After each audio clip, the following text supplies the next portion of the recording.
Recent advancements with Bernie Sanders has proven third worldist theory correct. Let me start from the beginning. U.S. President Barack Obama has announced that he will not be withdrawing troops from Afghanistan by the end of his term, as he had promised. He will be leaving 5,500 troops behind in Afghanistan as an occupying force. Now, this is exactly what he said. I know that many of you have grown weary of this conflict. As you're well aware, I do not support the idea of endless war, and I have repeatedly argued against marching into open-ended military conflicts that do not serve our core security interests. Yet, given what's at stake in Afghanistan and the opportunity for a stable and committed ally that can partner with us in preventing the emergence of future threats, and the fact that we have an international coalition, I am firmly convinced that we should make this extra effort. So basically, U.S. President Barack Obama has decided to go back on the promise that he made during the election, which is a surprise to absolutely no one, except the people who voted for him. Now, Bernie Sanders on This Week for ABC News stated that he intends to continue the imperialist occupation of Afghanistan. Well, yeah, I won't give you the exact number. Clearly what the president has been trying to do, and I say this as somebody who voted against the war in Iraq, a war which destabilized the entire region. Clearly, we do not want to see the Taliban gain more power, and I think we need a certain nucleus of American troops present in Afghanistan to try to provide the training and support the Afghan army needs.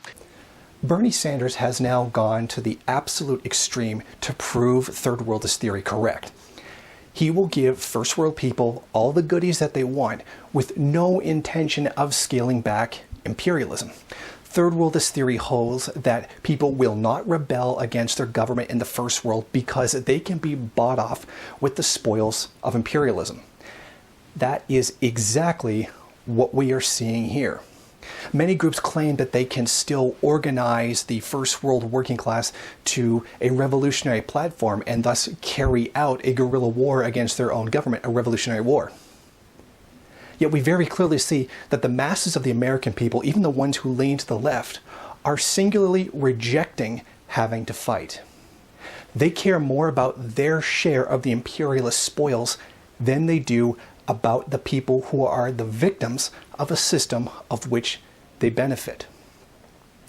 If you are still willing to vote for Bernie Sanders at this point, even when he is declaring his intention to continue an imperialist occupation, you are wholly admitting that you are reactionary, that you are not allies of third world people. You are deliberately saying that as long as you get what you want, then to hell with the people who suffer so that you can have it.